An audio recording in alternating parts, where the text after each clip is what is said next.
Bonjour à tous et à toutes, j'espère que vous allez bien. En tout cas, merci à vous d'être là pour cette nouvelle analyse du Bitcoin. Dans cette vidéo, on va parler analyse technique, on va voir quels sont les objectifs pour le long terme et également stratégie. Je vais vous montrer quelles sont mes intentions jusqu'au prochain bull run, quels sont mes objectifs et quelle est ma méthode d'investissement jusque-là. Voilà, c'est une vidéo vraiment très importante pour les personnes qui sont un peu perdues en ce moment. Je vais essayer de vous délivrer toutes les clés dans cette vidéo. Allez, c'est parti. On commence donc avec ce graphique que j'ai publié sur mon compte Twitter récemment qui vous montre toute ma méthode d'investissement sur le long terme jusqu'au prochain bull run. On part du principe qu'actuellement ce sont les soldes, on est en DCA, donc on achète toute la phase baissière, on achète encore toute la phase haussière jusqu'à ce que le prix repasse au-dessus des 35 000 $. Pourquoi les 35 000 $? C'est parce que j'ai comme référence le niveau record du précédent bull run, c'est-à-dire les 69 000 $. Donc je prends tout simplement une référence du prix divisé par 2 par rapport à la TH, et donc tant qu'on n'est pas repassé au-dessus des 35 000, eh bien j'achète jusqu'à ce qu'on repasse à l'intérieur de cette zone grise.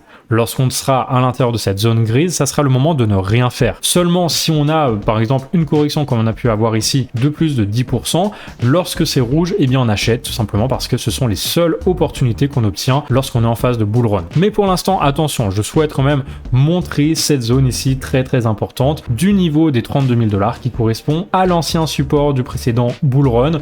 Donc c'est très important de réintégrer tant qu'on ne repasse pas au-dessus de ce niveau, tant qu'on ne repasse pas d'ailleurs au-dessus de la SSB du nuage en rouge, eh bien on reste sous résistance. On pourrait très bien venir retester cette zone avant de repartir à la baisse et même refaire un nouveau point bas. On n'est jamais à l'abri de refaire un nouveau point bas, même si c'est très peu probable à mon avis, étant donné que bientôt on aura le prochain halving d'ici 2024. Mais tant qu'on reste sous cette résistance, on peut s'attendre à tout, donc on reste vigilant et on achète en DCA parce que ici c'est une zone d'achat très intéressante et lorsqu'on sera reparti en ATH, donc au-dessus du précédent bull run, eh bien on sera en zone de revente très intéressante ici. Il faudra absolument commencer à envisager de prendre des bénéfices, simplement parce que lorsqu'on repasse au-dessus d'un précédent ATH, eh bien on est en phase de discovery et donc rien ne dit qu'on va pas tout simplement sortir avant de repartir vers le bas. Donc voilà ma stratégie, je fais du DCA jusqu'à 35 000 $. Une fois qu'on arrive ici, j'achète seulement si on est dans des phases de correction comme ici de plus de 10%, sinon eh bien je ne fais rien du tout, j'attends qu'on reparte au-dessus. Bien sûr, si nous sommes ici et qu'il y a une grosse news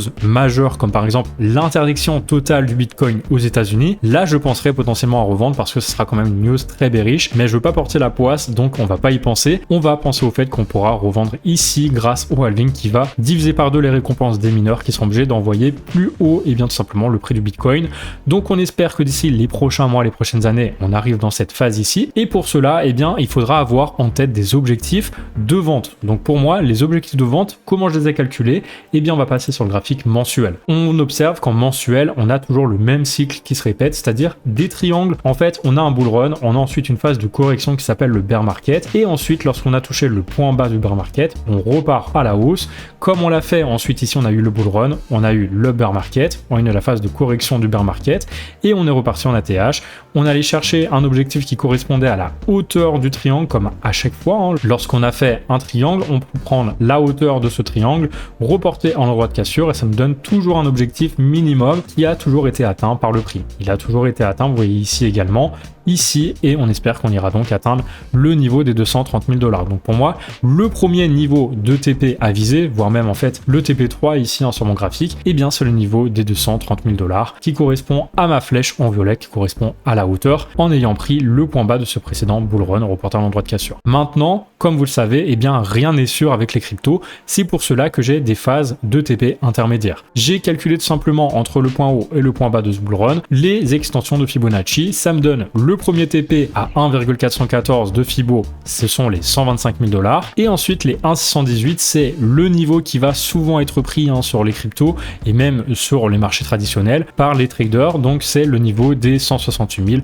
000 $. Donc pour résumer, je prendrai un premier TP aux 128 000, un deuxième aux 174 000 environ, et un troisième TP sur le niveau, et bien tout simplement des 230 000. Alors voilà, vous avez ici vraiment toute ma stratégie gratuitement, donc j'espère que ça peut vous aider. N'hésitez pas à me laisser un like sous cette vidéo et à commenter parce que ça permet de remercier tout le travail que je fais et d'encourager la chaîne pour qu'elle monte un peu au niveau de l'algorithme sur YouTube. Une fois qu'on sera arrivé ici, donc je commence à être dans un DCA vendeur. Comme ici, je suis en train d'acheter, ici aussi, hein, j'achetais, ici j'achète également, et bien ici, lorsqu'on sera en phase vendeuse, je vendrai petit à petit avec des petites sommes, et lorsqu'on arrivera progressivement sur cette épée, je me dirais que si on repasse beaucoup plus en dessous, je revendrai par grosse portion, mais tant qu'on va chercher ça, je revendrai une grosse portion ici, une grosse ici, et une grosse ici, vraiment progressivement, en espérant pouvoir vraiment atteindre ce niveau-là. Et si jamais on est ici, eh bien je prends l'intégralité de mon TP. Si jamais par contre on n'arrive pas ici, mais qu'on arrive ici, je vais mettre un ordre alerte ici, ça veut dire que si on redescend ici, je revendrai tout ici. Bien sûr, il n'y a pas de bonne ou de mauvaise technique tant qu'on ressort gagnant de ce bull run. J'espère en tout cas avoir des plus-values qui seront intéressantes. Pour cela, on peut calculer d'ailleurs combien ça va me rapporter.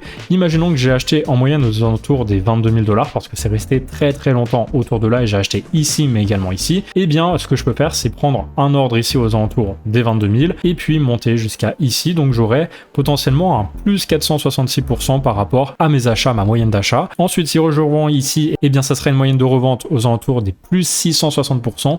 Et si je revends ici, ça sera une moyenne d'environ plus 900%, donc 1 fois 9 environ sur le BTC. Donc à voir bien sûr si on atteint ce niveau, mais voilà, en tous les cas, je ferai un bénéfice à partir du moment où on atteint de toute façon l'ATH, étant donné que j'ai toujours acheté en dessous d'un fois 2 par rapport à l'ATH. Allez, on passe donc maintenant à l'analyse sur le court terme. Donc en journalier, on voit que le prix du BTC est toujours bloqué malheureusement sous ce niveau des 30 000 $. C'est une résistance historique et psychologique. Pourquoi? Parce que déjà c'est un chiffre rond et en plus c'est tout simplement la résistance qui correspond au précédent support du précédent bull run. Donc vraiment une grosse zone à casser et tant qu'on n'aura pas les volumes, et bien pour moi on aura du mal à la casser. On voit qu'on a encore échoué à casser ce niveau ici alors qu'on avait déjà échoué ici et tout ici. Donc voilà, ça fait vraiment depuis plus d'un mois maintenant qu'on est en train de galérer sous cette résistance. Pour moi malheureusement, tant qu'on n'aura pas les volumes, on aura plus de probabilité d'aller chercher le bas du nuage. Alors ce bas du nuage il correspond à quoi? À la zone des 28 000 $ qui est elle-même un retracement de 50% de toute cette hausse ici.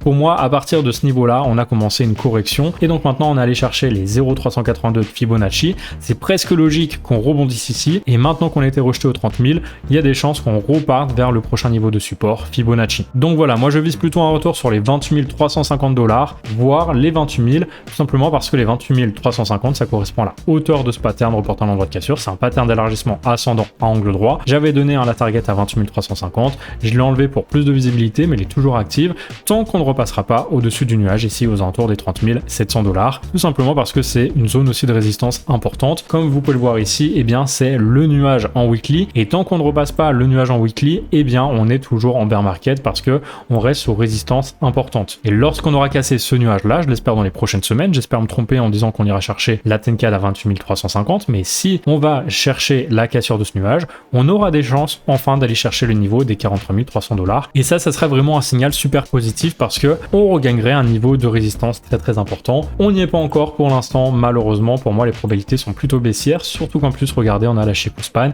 qui est passée sous les prix, sous la Kijun, donc une résistance de plus pour la Shekuspan qui pourrait très bien plonger et aller chercher le bas du nuage. Et du coup, ça signifierait que le prix irait chercher aussi le bas du nuage, donc les 28 300 $ environ, voire les 28 000 $. Voilà, n'hésitez pas à me dire en commentaire ce que vous en pensez. Est-ce que pour vous, on va casser cette résistance des 30 000 $ ou est-ce qu'on va plutôt aller chercher cette zone-là, sachant qu'on n'a vraiment pas de volume, donc je vois pas comment on pourrait casser cette zone pour l'instant. Ça fait déjà plusieurs fois qu'on est rejeté, donc pour moi, plus de chances d'aller chercher ça. Pour terminer, ce qui me fait dire qu'on va très probablement aller chercher au moins le bas du nuage, voire même le casser à la baisse, c'est que regardez, sur 20 fois, j'ai regardé à chaque fois qu'on a réintégré ce nuage, sur 20 fois, 17 fois, eh bien on allait chercher au moins le bas du nuage ou voire très proche du bas, donc vers ici. Donc voilà, il y a encore une fois de plus une chance qu'on aille chercher le bas du nuage parce que voilà, ici on a réintégré, on allait chercher beaucoup plus bas que le bas du nuage.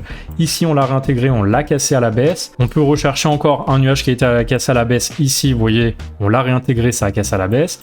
Ici, on l'a réintégré, ça allait chercher le bas du nuage. Bref, à voir avec le temps. Dans tous les cas, vous pouvez retrouver ce graphique sur mon compte Twitter et d'autres analyses que je fais tous les jours. Donc n'hésitez pas à me suivre. N'hésitez pas également à suivre mon compte YouTube pour plus de vidéos d'analyse et de formation. Je vais continuer ma formation d'investissement dans les prochaines semaines.